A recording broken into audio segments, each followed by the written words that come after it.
So hello, what's up mga ka-J-Vlog? Welcome ulit sa panibagong video. At sa video na to, unbox na rin natin finally ang pinaka hot na smartphone na lumabas ngayon dito sa Philippines, ang Infinix Hot 40. Maganda kaya to? Tara mga ka-J-Vlog, check natin.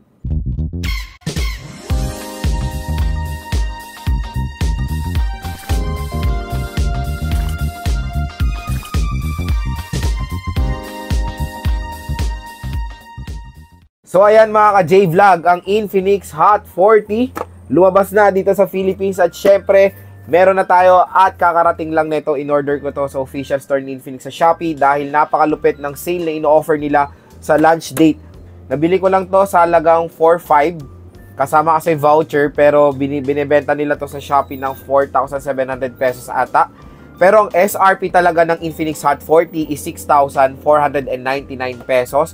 Or almost 6,500 pesos na merong 8GB of RAM and 256GB of internal storage. So napakalaki nung price drop or na discount ko nung binili ko tong Infinix Hot 40, 2,000 pesos. So bumalik ata to sa presyo ngayon na 5,700, hindi ko alam. Pero yon, affordable pa rin naman at sale kasi ang layo ng presyo niya sa SRP. Kasi yung SRP mga ka-J-Vlog, yan yung presyo nito sa mall. SRP niya is 6,500, kaya expect nyo sa mall, nasa 6,500 to. Pero pag bibili kayo sa official store ni Infinix sa Shopee or sa Lazada, syempre mas mura. Kaya yon, kung interesado kayo dito sa Infinix Hot 40, ilalagay ko po yung link neto sa description. At yung binili nating color is yung napakagandang Horizon Gold. So yun mga ka-J-Vlog, samahan nyo ko unbox itong napakalupit na Infinix Hot 40. So ayan, unbox na natin ang Infinix Hot 40. Uy, so Free Fire edition din to mga J-Vlog. May sleeve siya ng Free Fire. So kilala nyo ba yung alin na yun? Hindi ko to kilala, hindi naman ako naglalaro ng Free Fire. Tapos meron tayo ditong Undox na nakasalamin. So Free Fire din I think. So ang maganda rin dito is 8GB of RAM siya with 256GB of internal storage. So 16GB kasi 8GB is extended RAM. Dito kayo magko-focus sa physical RAM. Disregard nyo yung 16GB dahil ang totoong RAM lang nito is 8GB lang. Extended RAM, I think, ano lang yan eh. Hindi naman siya ganun kalaking tulong yan, to be honest. And meron na ring NFC itong Infinix Hot 40 ha, in fairness. So, yon, booyah! Now, ano daw yun? So, meron tayo ditong Helio G88 processor, 33W fast charging, 9Hz. Wow! Ito ang sa aking paningin is the Full HD Plus 1080p resolution sa budget smartphone category. So, yan, open na natin. Tanggalin natin yung sleeve. So, nabili ko pala to sa Shopee mga ka-J-Vlog. So, kaya to na-open na kasi syempre chinek ko, video ko. So, kung bibili kayo ng smartphone sa online, i-video nyo while unboxing para meron kayong proof. Dahil hindi nila to tatanggapin pag wala kayong video as a proof na bato talaga yung nalaman yung smartphone. Kasi may gano'n, di ba? Yung may mga bato, may sabon, instead sa smartphone. Kaya magandang video nyo. Okay, ito talaga yung original box niya, Hot 40. Open na natin. Ayan na. Infinix Hot 40. Meron din siyang magic ring.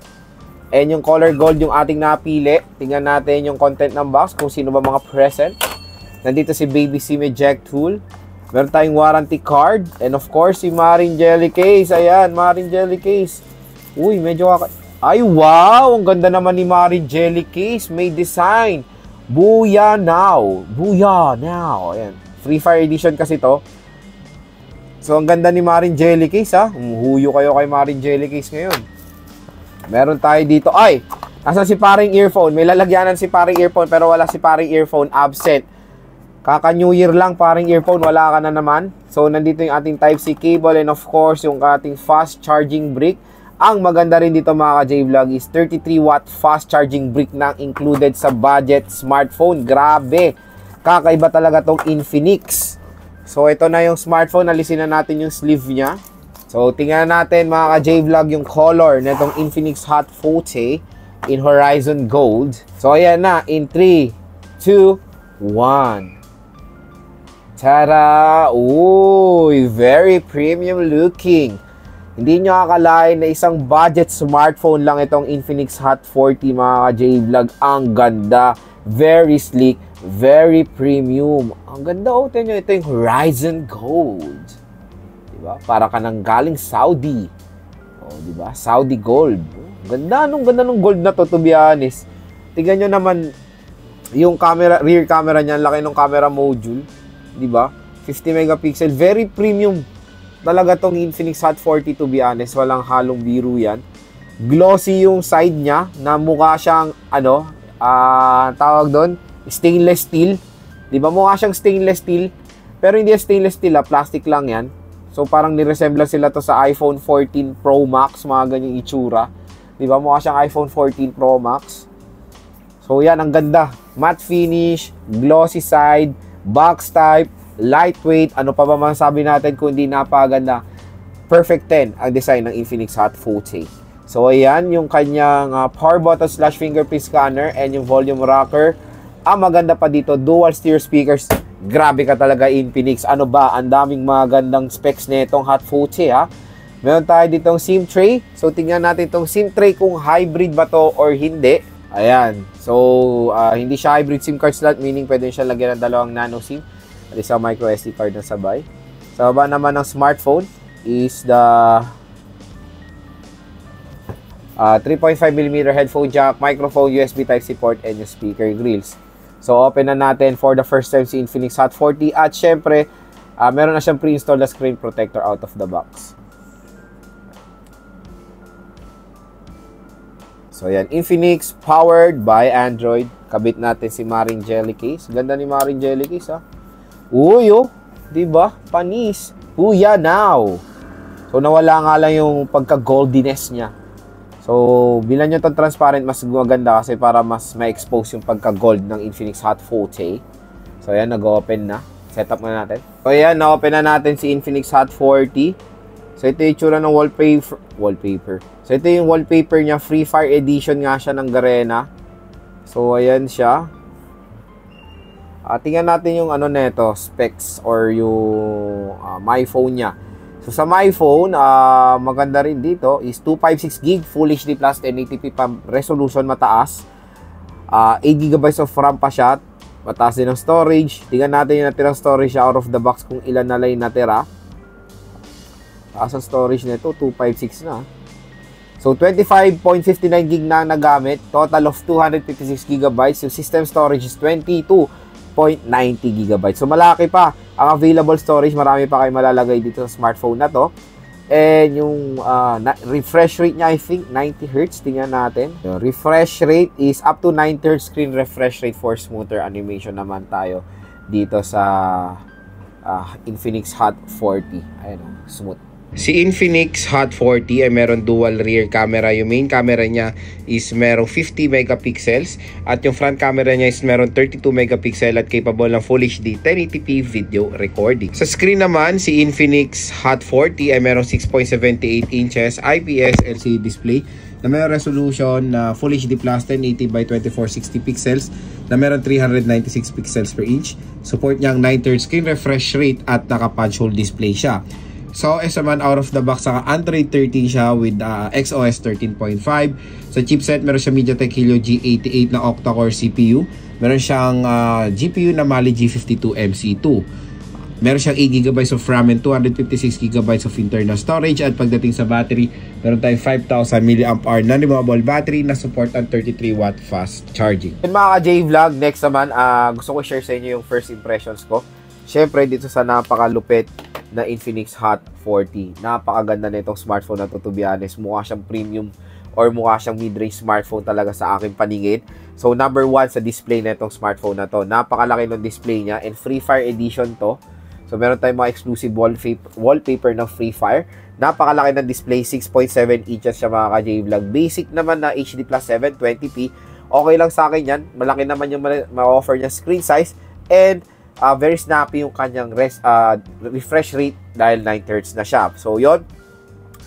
Alam nyo naman nakilala si Infinix pagdating sa mga malalaking smartphone. So, yon. Nilagay nila dito sa Hot 40 yan. So, panigurado pag manonood kayo dito or maglalaro, mas may enjoy nyo dahil malaki yung viewing experience nyo. Number 2 sa kanyang chipset. So, yung chipset nito okay din. Maganda dahil MediaTek Helio G88. Sa mga ibang brands na almost nakapresyo niya, G85. So, sa Infinix, syempre, nilevel up pa nila yan. G88, kaya expect nyo na okay to for gaming. Kaya nito ML, COD, LOL, Farlight 84, Genshin din. Kaya yon, stay tuned lang dahil i-game test nga natin to sa ibang video, itong Infinix Hot 40. Number 3 sa RAM at ROM nito, dito ako na-believe dahil sa kanyang presyo na 6.5, SRP niya is 6.5, 8GB, 256GB na. Nakakatuwa, di ba? Dati, ang mga smartphone lang, 128, 64, ngayon, 128, 256 na. Nalimutan na rin finally ang 64GB. So, 8GB, 256GB, napakadami nyo na po malalagay na mga games dito sa Infinix Hot 40. So, napakasulit ng RAM. At yun, extended pa RAM niya up to 8GB, pero hindi ko siya medyo fino-focus yung extended RAM. Pero usually nilalagay talaga nila sa box is 16GB, pero wag yung focusan niyo. Focusan niyo yung 8GB lang dahil ang pinaka-importante pa rin when buying a smartphone is the physical RAM, not the extended RAM. At ang pinaka-last mga ka-J-Vlog of course, sa design. So yung design nito napakaganda, very premium. Ito talaga yung gusto ko yung gilid niya kasi mukha siyang stainless steel ng iPhone, 'di ba? Pero hindi, plastic 'yan. Mga J-Vlog, hindi yan stainless steel. Hindi rin yan aluminum. I think plastic talaga to kasi polycarbonate yung likod nito. So matte finish siya, maganda yung pagka-gold. And si Maring Jelly Case din, since Free Fire edition siya, meron din design si Maring Jelly Case. Ayan, Booyah Now by Free Fire Infinix. So yan, Garena. Diba, napakalupit. Maganda yung design ng Infinix Hot 40 for me. Very premium, kaya pag gagamitin nyo sa labas, panigurado makakuha to ng attention ng mga ibang consumers. Hello, diba? Mga J-Vlog, yung first impressions ko dito sa napakalupit na Infinix Hot 40.